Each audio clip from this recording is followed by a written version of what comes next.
13 फरवरी 2026 को प्रधानमंत्री मोदी दो नए भवनों का उद्घाटन करेंगे, जिसमें एक भवन का नाम है सेवा तीर्थ और दूसरे का नाम है कर्तव्य भवन 1 और 2। आपको बता दें कि कर्तव्य भवन 3 का उद्घाटन अगस्त 2025 में ही कर दिया गया था और ये भवन जिनका उद्घाटन कल होना है दरअसल एक परियोजना का हिस्सा है। उस परियोजना का नाम है सेंट्रल विस्टा पुनर्विकास योजना। तो आइए जानते हैं कि सेंट्रल विस्टा पुनर्विकास योजना क्या है, सेंट्रल विस्टा का कॉन्सेप्ट कहां से आया और साथ साथ इन नए भवनों के बारे में कुछ विशेषताएं भी। शुरू करते हैं वीडियो को। सेवा तीर्थ और कर्तव्य भवन के संबंध में जो न्यूज ये है कि कर्तव्य भवन 1 और 2 का उद्घाटन होना है कल और साथ साथ सेवा तीर्थ का उद्घाटन होना है। लेकिन सबसे पहले आपके लिए जरूरी है कि सेंट्रल विस्टा परियोजना को हम समझ लें। तो सबसे पहले जानते हैं कि सेंट्रल विस्टा जो पुनर्विकास योजना है ये क्या है। लेकिन इससे पहले आप ये भी जानिए कि जो राष्ट्रपति भवन से लेकर इंडिया गेट तक 3 किलोमीटर का एक सफर है, 3 किलोमीटर तक की एक दूरी है, उस क्षेत्र को आधुनिक बनाना, उस क्षेत्र को कुशल बनाना, नागरिक यानी कि लोगों के लिए कैसे हितैषी एक शासन केंद्र के रूप में डेवलप किया जाए, यानी कि सिटीजन फ्रेंडली गवर्नेंस हब बनाया जाए, इसके लिए इस परियोजना को शुरू किया गया, जिसका नाम क्या है, सेंट्रल विस्टा पुनर्विकास योजना। अब इसमें 2019 में इसकी शुरुआत की गई और इसी के तहत आपने देखा होगा जो कर्तव्य पथ नाम पड़ा, पहले क्या उसका नाम था, राजपथ था, वो इसी परियोजना का हिस्सा है। यानी कि आधुनिक उसको बनाना, उसको हरित बनाना और साथ साथ जनहितैषी बनाना, लोगों के लिए कैसे वो बेहतर हो सके।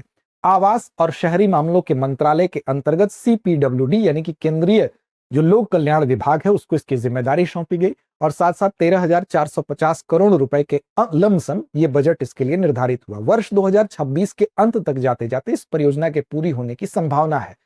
सबसे पहले बात करते हैं कि सेंट्रल विस्टा जो पुनर्विकास योजना है, उससे पहले सेंट्रल विस्टा का कॉन्सेप्ट क्या है। तो आपको याद होगा 1911 में जब औपनिवेशिक शासन के अंतर्गत हम थे, हमारे ऊपर अंग्रेज शासन कर रहे थे, उस समय 1911 में दिल्ली दरबार का आयोजन किया गया और तब हमारे देश में जो ब्रिटिश कालीन जो राजधानी हुआ करती थी वो कहाँ थी, वो तत्कालीन कलकत्ता, वर्तमान कोलकाता राजधानी हुआ करती थी।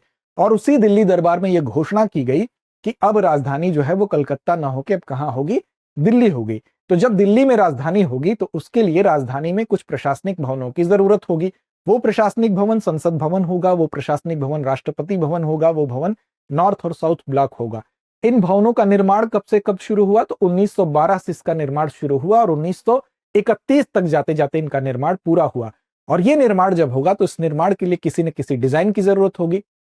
तो सेंट्रल विस्टा का जो कॉन्सेप्ट आया यह वहीं से आया और इस कॉन्सेप्ट को लाने वाले थे एडविन लुटियंस और साथ साथ हर्बर्ट बेकर। तो दो नाम आपको याद रखना है, एडविन लुटियंस और हर्बर्ट बेकर, जिनके प्रयास से जो सेंट्रल विस्टा का कॉन्सेप्ट है वो पहले आया।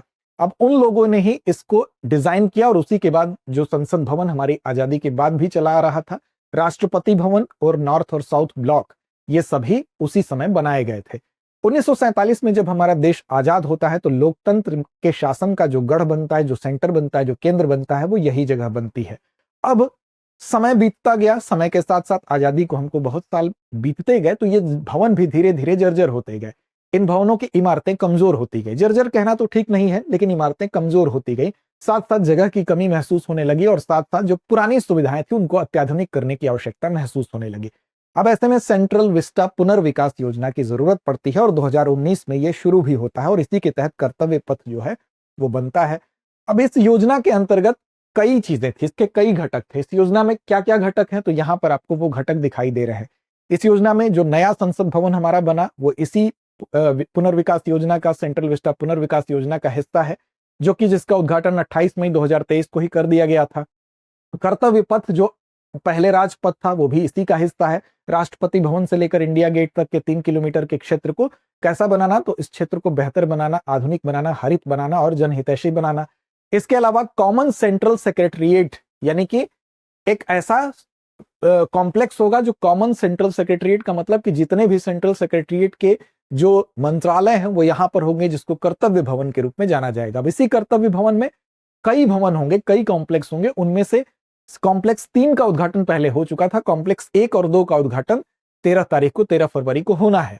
इसी का अन्य हिस्सा क्या था, कॉमन सेंट्रल जो सेक्रेटरिएट है जिसको कर्तव्य भवन कहा जाएगा, उपराष्ट्रपति और प्रधानमंत्री के एनक्लेव होंगे, इसी में इंदिरा गांधी राष्ट्रीय कला केंद्र भी होगा और साथ साथ ये सारे भवन जिस क्षेत्र में बनेंगे उन क्षेत्रों में कनेक्टिविटी के लिए central Vista metro loop line भी बनाई जाएगी, जो कि भूमिगत होगी और इन सभी भवनों को आपस में कनेक्ट करेगी।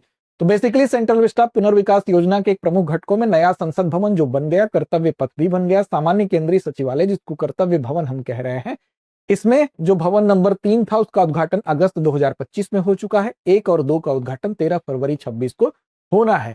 उपराष्ट्रपति का एनक्लेव, प्रधानमंत्री का एनक्लेव, तो जो ये चीज है प्रधानमंत्री की जिस एनक्लेव की बात की जा रही है, इसी को जहां पर ये बन रहा है इसी को हम सेवा तीर्थ के नाम से जान रहे हैं। इस सेवा तीर्थ में कौन कौन से भवन होंगे उस पर भी बात करेंगे। इंदिरा गांधी राष्ट्रीय कला केंद्र और सेंट्रल विस्टा मेट्रो रूप लाइन।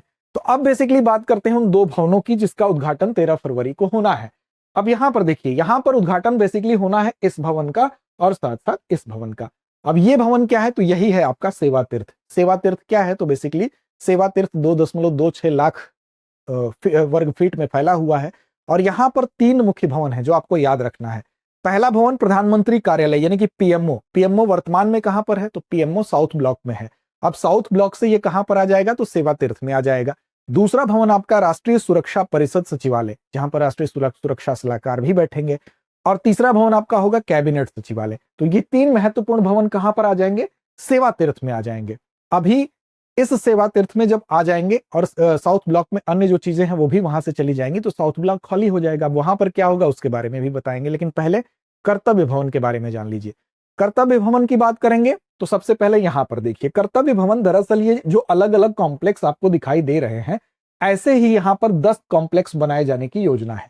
यानी कि 10 अलग अलग कॉम्प्लेक्स होंगे और उनमें जैसे कॉम्प्लेक्स नंबर 3 जो था, जिसका कर्तव्य भवन 3 का उद्घाटन अगस्त 25 में हो गया था, उसी तरह से 1 और 2 का उद्घाटन 13 फरवरी 2026 को हो रहा है। दरअसल ये कर्तव्य भवन 10 नए परस्पर जुड़े हुए भवन हैं जो लुटियंस स्थापत्य शैली पर जिनको बनाया जाएगा। सारे जब कंप्लीट हो जाएंगे तो कुछ बने हैं, कुछ बनाए जाएंगे। इसकी ऊंचाई ध्यान रखिएगा कि 42 मीटर से कम होगी। यानी कि 42 मीटर से कम ऊंचाई क्यों रखी जाएगी, क्योंकि जो इंडिया गेट हमारा है उसकी ऊंचाई इतनी है, तो उससे कम ऊंचाई के ये भवन रखे जाएंगे।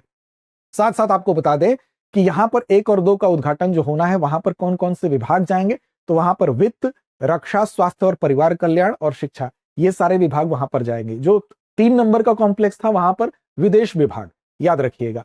सेवा तीर्थ जो परिसर होगा, यहां पर इसी परिसर में, सेवा तीर्थ परिसर में एक चीज आपको बताना मैं भूल गया कि इसी परिसर में एक इंडिया हाउस नाम का एक आधुनिक कॉन्फ्रेंस सेंटर भी बनाया जाएगा, जहां पर बड़े बड़े जो कॉन्फ्रेंस है उनका आयोजन किया जाएगा। तो सेवा तीर्थ पहले इसको किस नाम से जानते थे, तो एग्जीक्यूटिव एनक्लेव के नाम से इसको जानते थे, जिसको अब सेवा तीर्थ कहा जा रहा है। यहां मुख्य तौर पर प्रधानमंत्री कार्यालय यानी कि पीएमओ, राष्ट्रीय सुरक्षा परिषद सचिवालय और कैबिनेट सचिवालय यहां पर स्थित है। ये 3 मुख्य बिल्डिंग्स है।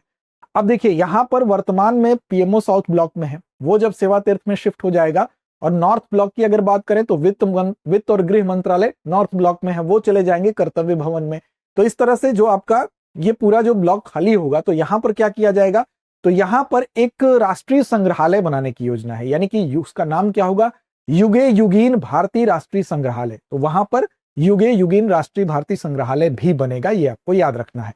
तो फिलहाल इन 2 भवनों के बारे में आप जानिए। और तीसरी चीज, जो सेवा तीर्थ नाम दिया गया है, तो सेवा बेसिकली, सेवा नाम से क्या तात्पर्य है, तो सत्ता की बजाय सेवा को प्राथमिकता देना इसका मुख्य लक्ष्य है। जैसे आपने जो लोक राजपथ था उसको आपने राजपथ का नाम जो बदला, लोकपथ कर्तव्य पथ हुआ। इसी तरह से जो मार्ग होते हैं, जैसे राजपथ जो मार्ग था लोक कल्याण मार्ग हुआ। तो ये बेसिकली जो सेवा भाव है उसको व्यक्त करने का ये राजभवन को लोक भवन किया गया, ये उसी का एक उदाहरण प्रस्तुत करता है। आगे बढ़ेंगे उससे पहले आपके लिए एक सूचना है। सूचना यह है कि अगर आप अपनी तैयारी, यूपीएससी की तैयारी अपने घर से करना चाहते हैं, पॉकेट फ्रेंडली तैयारी करना चाहते हैं, तो आपके लिए हम लेकर आए हैं बेस्ट कोर्स। इस कोर्स का नाम है GS studio foundation live online course. इस कोर्स के माध्यम से, पॉकेट फ्रेंडली कोर्स के माध्यम से आपकी तैयारी सही मार्गदर्शन में होगी, क्योंकि पूरे सिलेबस को कवर करता है 14 महीने में। इस कोर्स की क्या क्या खास बात है, तो सबसे पहले तो इसका 24,999 के अंदर मिलने वाला यह कोर्स है, और भी कम हो जाएगा अगर आप इसमें coupon code AMITABH Amitabh coupon code इस्तेमाल करते हैं। माध्यम हिंदी, इंग्लिश और इंग्लिश तीनों में उपलब्ध है। क्या खासियत है, तो देखिए, ये पूरा कोर्स 14 महीने में अपने पूरे सिलेबस को कवर करता है। करंट अफेयर्स के 2 साल के जो पूरा 2 साल का करंट अफेयर्स है उसको कवर करने के साथ उसके क्लास की एक्सेस आपको मिलेगी। इसके अलावा उसका प्रिंटेड मटेरियल मिलेगा। अपने आप को जांचने पर रखने के लिए 18 आपको टेस्ट देने को मिलेंगे। साथ साथ और बहुत सी खास बात है। अब देखिए, स्कूल इसके लिए आपको दृष्टि लर्निंग ऐप को डाउनलोड करना होगा और वहां पर अमिताभ कूपन कोड जैसे ही लगाएंगे, अतिरिक्त लाभ आप उठा सकते हैं। अब देखिए, ये कोर्स एक और तरीके से फायदेमंद है। इस कोर्स को मान लीजिए अभी आपने परचेज किया और इन फ्यूचर आप आते हैं ऑफलाइन बैच में एडमिशन लेने के लिए, तो जितना भी आपने इस कोर्स पर खर्च किया है वो पूरा का पूरा आपकी मनी एडजस्ट कर ली जाती है ऑफलाइन क्लास के समय। तो एक तरह से आपको दोहरा फायदा होता है। अभी तैयारी के लिए आपके लिए बेस्ट ऑप्शन है। इसके लिए कोई दुविधा है तो आप 8750187501 पे कॉल भी कर सकते हैं और डिस्क्रिप्शन में एक लिंक भी मिलेगा। अगर दृष्टि लर्निंग ऐप पर जाके आपको खोजने में कोई असुविधा हो रही है तो उस लिंक के माध्यम से भी इस कोर्स तक आप पहुंच सकते हैं। चलिए अब चलते हैं अभ्यास प्रश्न की तरफ। अभ्यास प्रश्न की जिम्मेदारी हमेशा की तरह आप पर।